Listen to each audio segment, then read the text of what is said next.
What's up guys, Houndish here. Today, jumping in with some Destiny 2 and Bungie updates. So, we'll cover boosts in the game this week, which don't appear to be working correctly. We'll touch on missing free items, a brand new armor set that's arrived in Destiny 2 this week as well. Then we have discussion around the future of Destiny's content rollout. Players are hoping that Bungie will give us further updates on that very soon. There was also a weird glitch where players pre-purchasing Marathon would actually be made to download Destiny 2, which is pretty bonkers. There's also word from Joseph Cross, the art director for Marathon, that had that really awkward moment in the live stream a few months back, and he speaks about working at Bungie for the first time since leaving the studio. So we have those and a few other updates for today. If you enjoyed the video, a rating really does help me out on the channel, but now let's jump into it.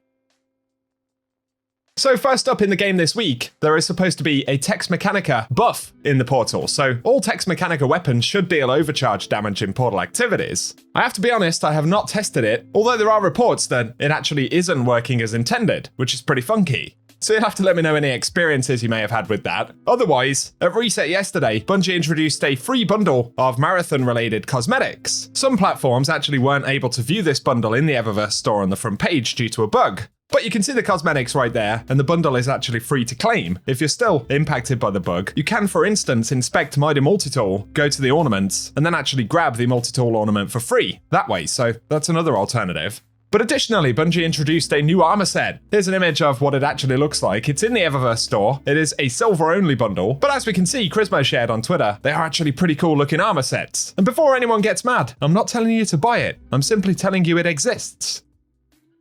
Up next, what we hope will exist soon is some improved communication from Bungie. Of course, as we've gone into New Year, Bungie have been relatively quiet. We've had a couple of twids that have minimal updates about the live game. Last thing Bungie said is that they will drop a roadmap this year, but that they're refining their strategy for the future of Destiny 2. So players were already anxious about that. And then, of course, we had this rumor, or the news, that Shadow and Order is supposed to be delayed in some capacity to make room for Marathon's launch. We don't know what that delay will look like. It could be a week, it could be a month. And so there are a lot of question marks about where we're going now, and I can appreciate Bungie want to take some time to make a roadmap that they can actually deliver on for Destiny. But with all the quietness and all the discussion about Marathon, naturally players kind of think maybe Bungie are just moving on to their new thing and that's it.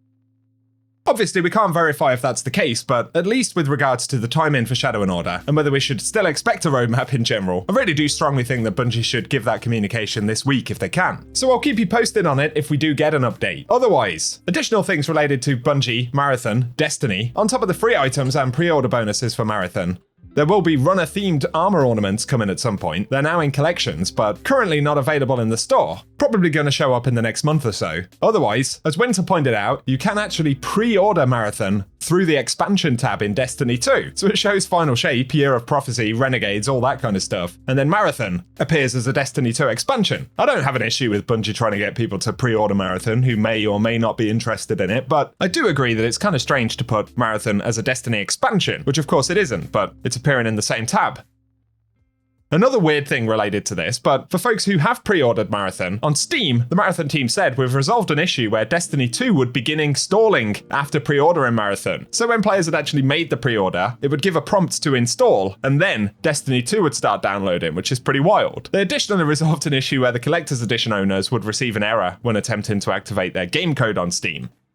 Separate to that, Bungie resolved an issue where the Marathon pre-order pack items for D2 were not appearing in the special deliverers kiosk, so that's a ship, Ghost, and Sparrow, I believe. And otherwise, I guess in kind of related news between the two titles, Marathon will be using BattlEye Anti-Cheat, which is the same software Bungie uses for Destiny 2. I don't know a lot about anti-cheat, or cheating in general to be honest, but I do know Destiny 2 has a fairly significant issue when it comes to cheaters, which indicates maybe BattlEye is not doing the best job. Given that Destiny and Marathon are on the same game engine, I guess this raises legitimate concerns about how that cheating will just kind of spread or continue in Marathon potentially. Obviously, that's pure speculation, but based on the info we have, it seems like a possibility, and I guess it's a problem Bungie could do without, really. Otherwise, there's been a lot of conversation for a long time about Marathon potentially being a Concord 2.0. However, thus far, Marathon's actually dominating PlayStation pre-orders. Apparently, both editions are sitting in the top 10, the standard game sitting at number 2, and Collector's Edition at number 6. Also on Steam, I believe Marathon is top 10 globally and is in 4th or 5th position for most pre-ordered game in the US. I appreciate that doesn't confirm it's going to be a smash hit, but making the comparison to Concord didn't even get in the top 100, so it's a pretty big difference so far. Although again, the biggest test will be when we get to open beta and actual launch, which is going to be back end of February into early March. Our last mention, Joseph Cross, who was formerly the franchise art director for Marathon, has spoken for the first time since actually leaving Bungie. Joe Cross also worked on lots of artwork and visuals for Destiny, and overall, despite the whole Marathon thing, he's done some really cool work over the years. And referencing Marathon, he says that the studio took such a risk on this, the idea of studios funding unproven, unknown projects for 6 to 8 years for hundreds of millions of dollars. How much longer are things like this going to exist? I've been part of a couple of them now. Obviously, that would be Destiny, then Marathon.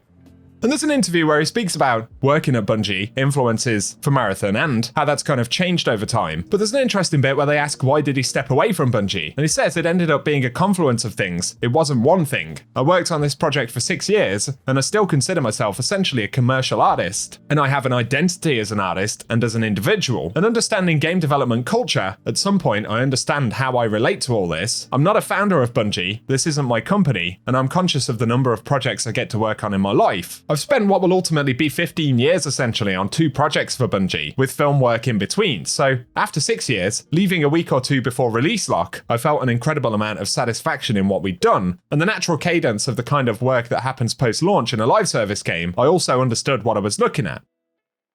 So ultimately, he says he feels like he needed to make the decision to leave Bungie, and there's definitely a compulsive component. It's never easy making a decision to leave a project like this. I second guess myself all the time, and perhaps some pressure about the whole art theft situation may have bled into that as well. Although I do personally doubt that Joe Cross really had a lot to do with that. And on the subject of Marathon, he does say there were essentially doubts in the studio about how this would go. We had both spells where there was a lot of positivity and then a lot of negativity. And he finishes by saying something that sort of weighed on me, not super heavily, but you mentioned Concord. Marathon is such a massive project, and he references again the studio taking a big risk on it, and oftentimes we felt like we were sort of getting away with something, but thinking about the big picture, the idea of studios funding unproven projects for 6 or 8 years, with hundreds of millions of dollars in tow, obviously does induce some anxiety, I'm sure, so interesting to hear a few thoughts about that, I guess. But for today, that's what we have to speak about. So if you've enjoyed the video, a rating really does help us out. Share your thoughts in the comment section as always.